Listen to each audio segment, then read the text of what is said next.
You're listening to the Straight A Conspiracy Podcast.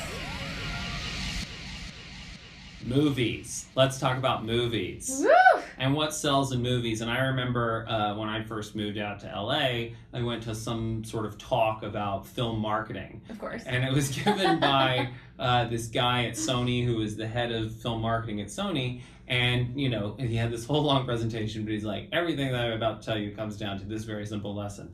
There are certain things that people never get tired of watching. Geniuses, babies, and dogs. So true. And a genius baby dog is the best. Is a movie I could watch over and over. But there's actually, isn't there like, what's that Boss film? Isn't there like a baby genius talking thing movie out? I haven't watched it with Alec Baldwin or something. Oh, I haven't seen. Oh, yeah, that's true. Yeah. That's true. Good call. Yeah. If only it was actually a puppy. But, you know, there's a reason why these things are turned out endlessly by Hollywood, and it's because nobody ever gets tired of genius stories, baby stories, and True. dog stories. True. Because two of them are adorable, and one is what we all want to be. Yeah. And so today we're going to talk Puppy. about our desires, my inner desire to be a small golden It's a small, tiny retriever dog. that is just adorbs. But No, so, geniuses. Geniuses. No, Oh, yeah. that's what it is. Yeah. Yes, we all want to be a genius. Yeah. Because what's cooler than that? What's cooler than being that person who's like walking down the street being a normal person, and then lightning strikes nearby, and then you come up with the greatest idea that revolutionizes the world forever. That sounds pretty rad to me. It's pretty much being a wizard. It's like you're Yeah. walking along, you think you're a muggle, and then, oh, you're living under the stairs at the Dursleys, and then all of a sudden an owl arrives and tells you, Yes. guess what? You're Yes. actually a wizard. Yeah. What? I always knew that I was better than the So Dursleys. great. Yes. And you know, can I tell you what's the best part of being a genius? What?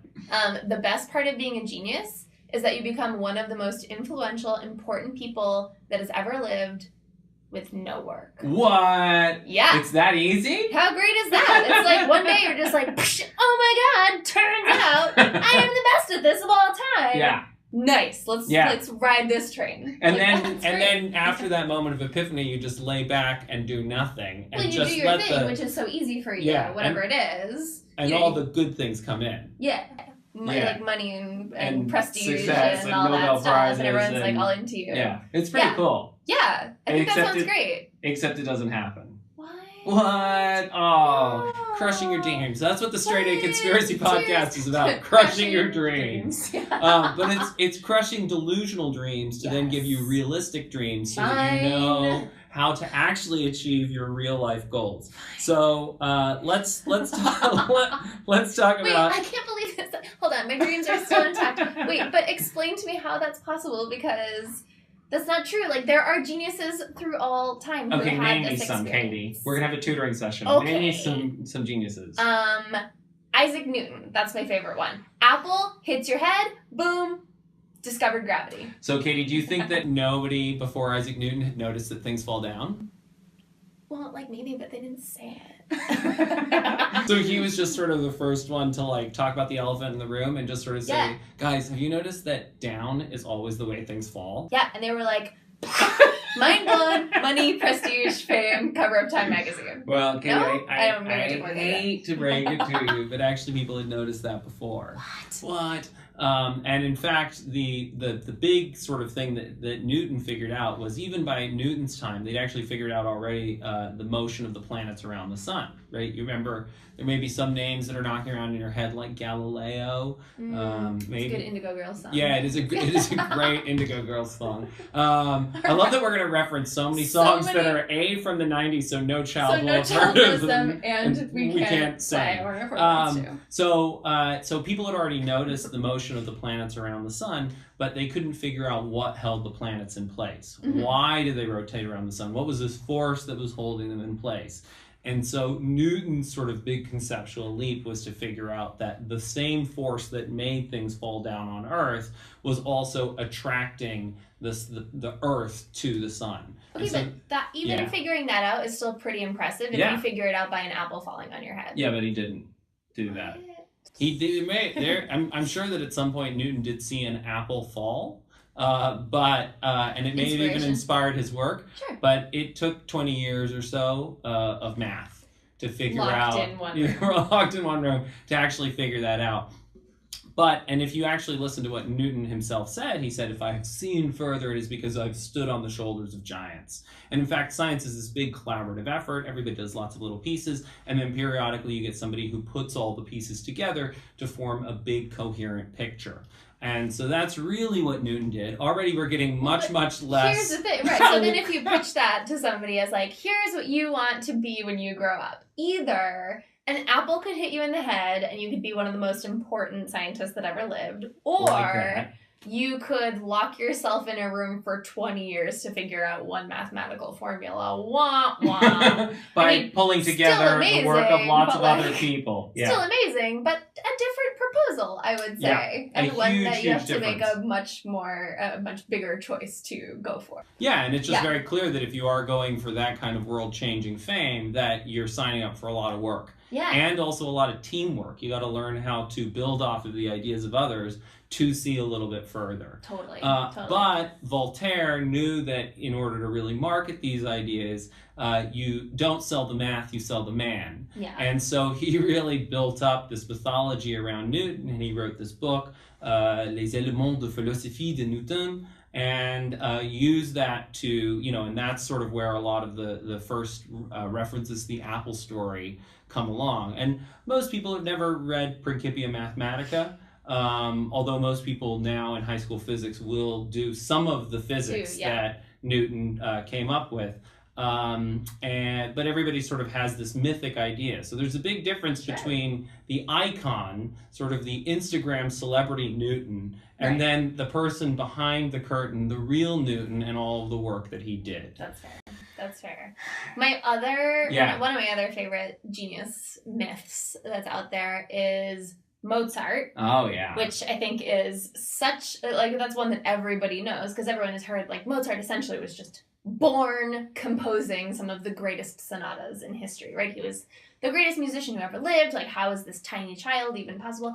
And the reality is very different from that. It's that Mozart was basically the Michael Jackson of his time, right? He was born into a family where his dad was basically this very prominent violin teacher and very hardcore with his poor children. And Mozart and his sister Nannerl. Sorry, Nannerl. Sorry for your name. And your upbringing and so much for being excluded from the history books. Yeah. Because she's a lady, but whatever. We'll talk about that some other time. So Mozart's dad essentially is a huge stage dad and forces all his kids to do nothing but practice instruments from the time they're born. And then to tour Europe performing for sold-out concert crowds. Which is if your dad did let you do nothing but that, no going outside to play, no any fun other things, no barely stopping to eat meals, then you would also be a pretty solid, musician by the time you were 5 years old as well. That's right. But the reality is that, we take this story and we make it sexy and we make it, sell so it's good PR. So we say that Mozart was composing at the age of 5. Well, this is not true. His actual masterpieces didn't happen until he was 21, and he had been playing for 18 years nonstop. And the great news is that if you did that for 18 years nonstop, you could also compose things that magnificent. So go out, find a crazy stage dad, or try and convince one of your actual parents to be that sort of, controlling, make you have no life, no playing outside, and then you can become a prodigy at this thing. Right. And crucially, this all ties back into the first episode when I 3 times tried to sing Michael Jackson's You Are Not Alone. Still not okay. But crucially, Michael Jackson is a great modern parallel of that, where, if you're not familiar with Michael's childhood, he was in the Jackson 5. All of the kids in the Jackson family, LaToya, I can't name them all, Janet is the obvious one, but they were all singing and dancing and performing from a very, very young age. And so by the time Michael reaches, whenever it was that he started doing Thriller and Bad and all of that, by then he's been through the Jackson 5. He's been performing forever. So that's right. No wonder he's so amazing. Yeah. He is amazing. And it doesn't take away from the work that Mozart produced or the work that Michael Jackson produced or It just any lets you other know that like the work young was work. phenom, the Biebs, Yeah, right? the Biebs, Justin Bieber, similar Bieber, thing. also like a small child, quote unquote, prodigy is how people talk about it. But really, it's just that if you do that a ton in concentrated practice for a lot of your life early on, you become better than most people at that age. And you can also see, I mean, the Biebs, some of the Biebs' recent music I quite enjoy. He's gone through a real evolution. I mean, we have to throw credit to Diplo for that, though, too. Diplo, and isn't it Skrillex? And Skrillex, yeah. But it's a good collaboration, and there you go. Yeah. Like, they're learning from each other, and, you know, in the same way that Michael Jackson is the iconic figure, there's obviously a huge team behind Michael of songwriters, of, choreographers, of producers, managers. and video directors, and all the things that go into that. So in all these cases, what you're seeing is that there's a public figure, an icon, and then there's, a team that you're not necessarily seeing behind the window, and you're also not seeing a lot of years of practice that allow them to be good at that. And you're seeing all of us love to tell the story as this person is just so amazing. Yeah. Right? That's the end of it. We don't like to talk about that other stuff because it's not as fun. It's not as good of a story. And there's a great line that you hear sometimes out here in LA, which is that it takes 10 years to become an overnight success. Yeah. At least, At right? least. That's true. That's true. And that's the work is, and the analogy that I often use is the Wizard of Oz, right? So there's this great scene at the end of the Wizard of Oz where, the Dorothy, the Tin Man, the Scarecrow, and the Cowardly Lion, along with Toto, come along and they finally get to see the wizard.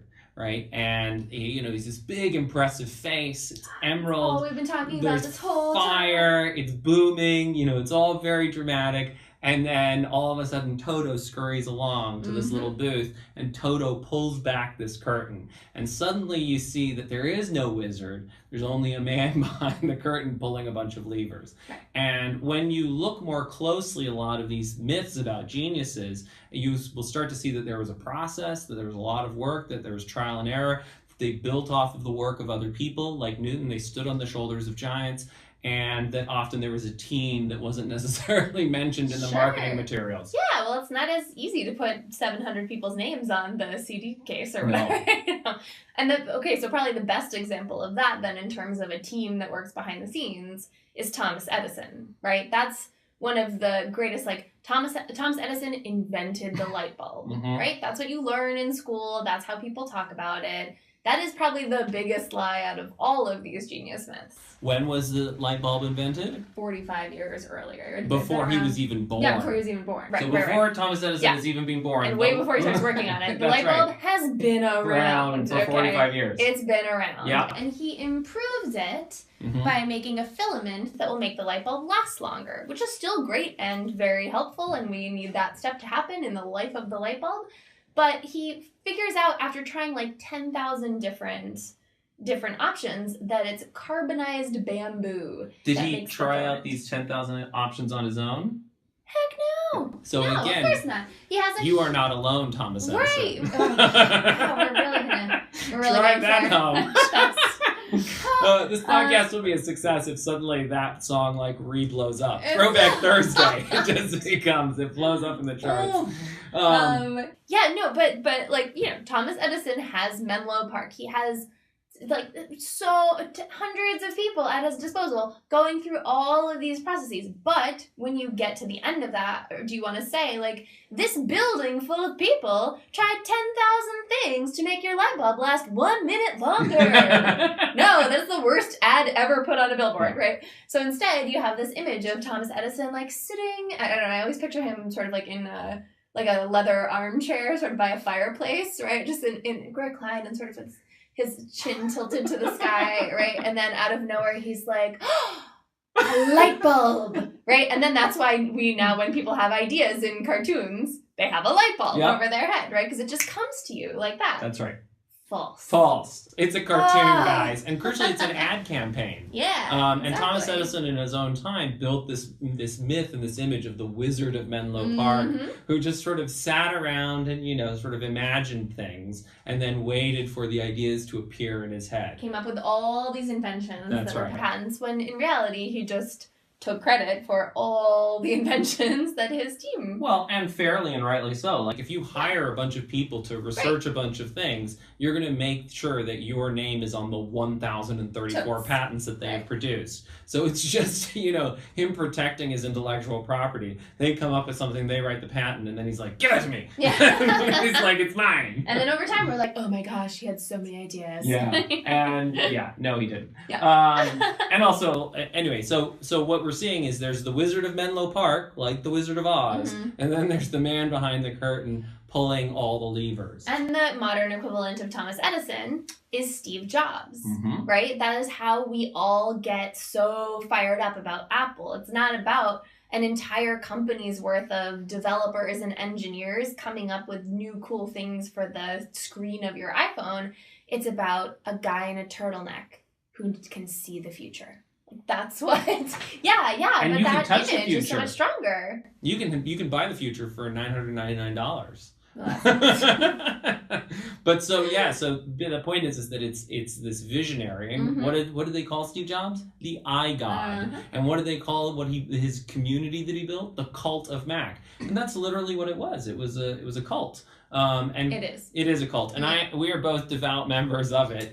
Even though the I God has shuffled off. This podcast video brought to you by two iPhones.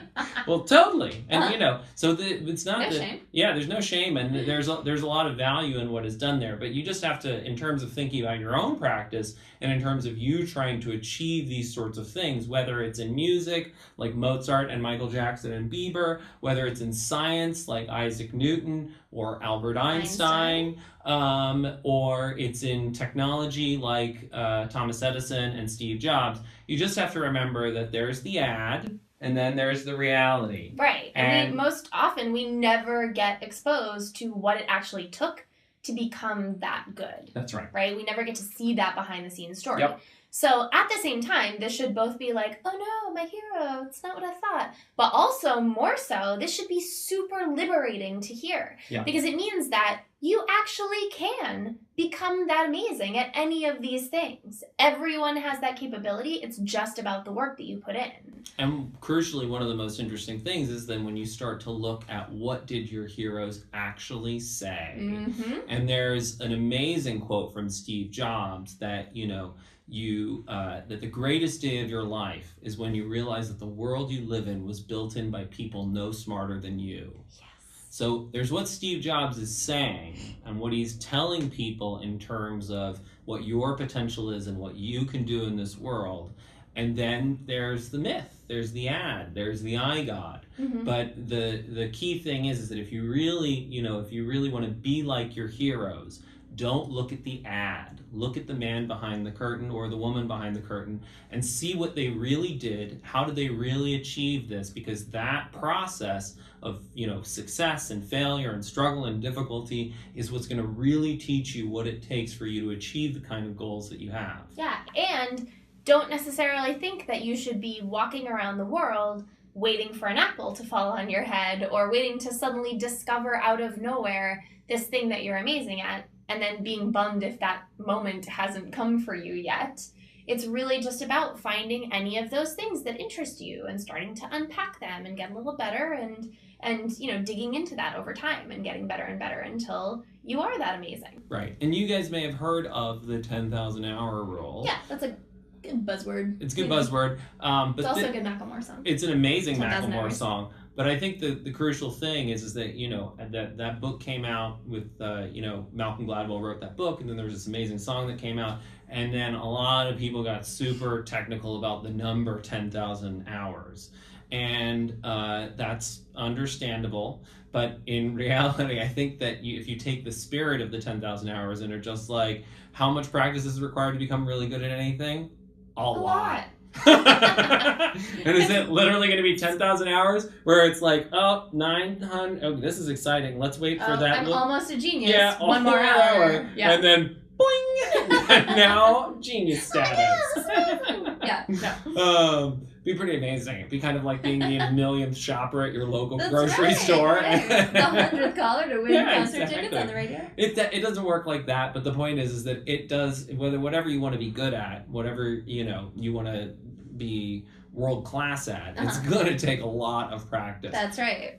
So, the way that you speed up that process is by understanding process. How does learning work, and how can you learn more effectively so that you're improving as quickly as possible? Yeah. And that's why we're going to be teaching you how to learn, unlearn, and relearn on this podcast. Yeah. But now that you know that this is how geniuses are become who they are, but also how they're marketed around the world, you can start looking for examples of that. You can find the people that are your heroes and say, okay, this is the image of them, but that's not necessarily the reality. That's not the whole story. They are that good. They are that talented, but how did they actually get there? Where did they start? What did they have to do? And what can I do to become like that? We have this tendency to just sort of blindly copy the things that our heroes are doing, and so we buy the same t-shirt they wear, or I'm gonna wear a black turtleneck everywhere and that will make me Steve Jobs. Well, surprise, no it won't. But it will make you a weird parody of Steve Jobs. Yeah, exactly. But the reality is, like, that's what you can do now in your own life, is try to go and figure out and dig behind the scenes for what that process was. It's the same as how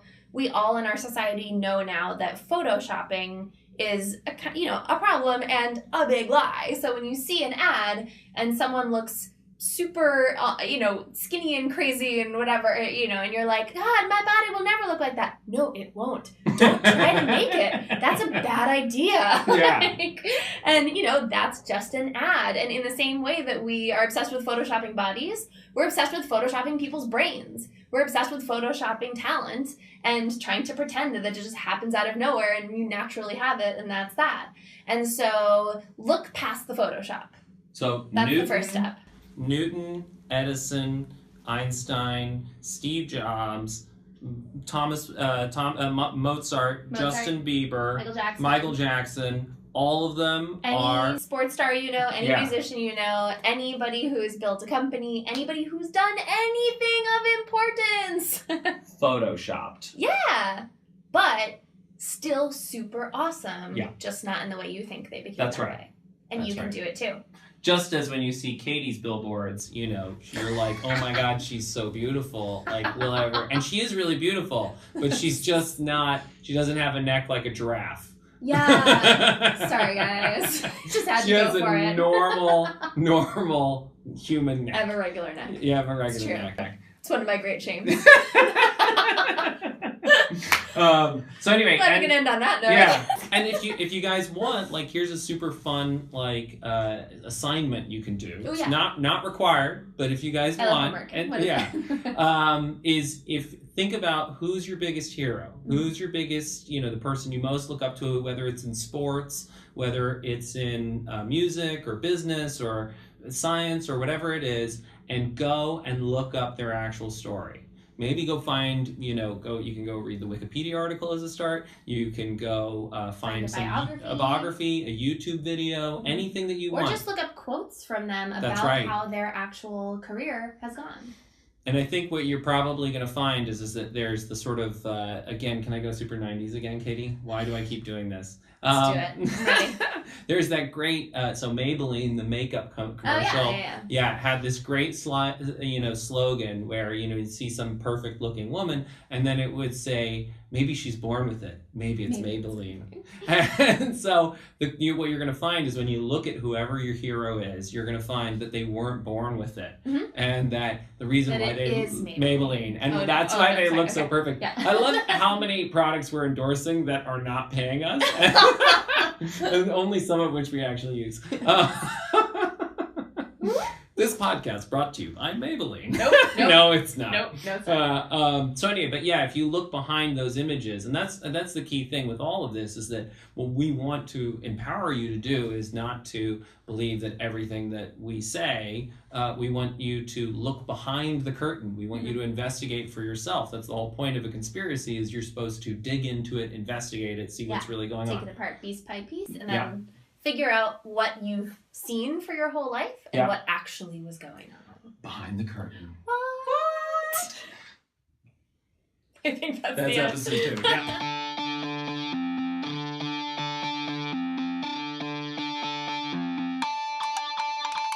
Thank you for listening to the Straight A Conspiracy with your hosts, Katie O'Brien and Hunter Motz.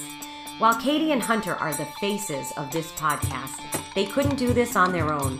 They have been lucky enough to have a group of dedicated people help them to get these ideas out there. Brian Jennings, a media literacy expert and author from Rhode Island, edits all of the podcasts. Andrew Hunt in LA helped film and record them. Mandy Ainsley in Johannesburg, South Africa, created a better website.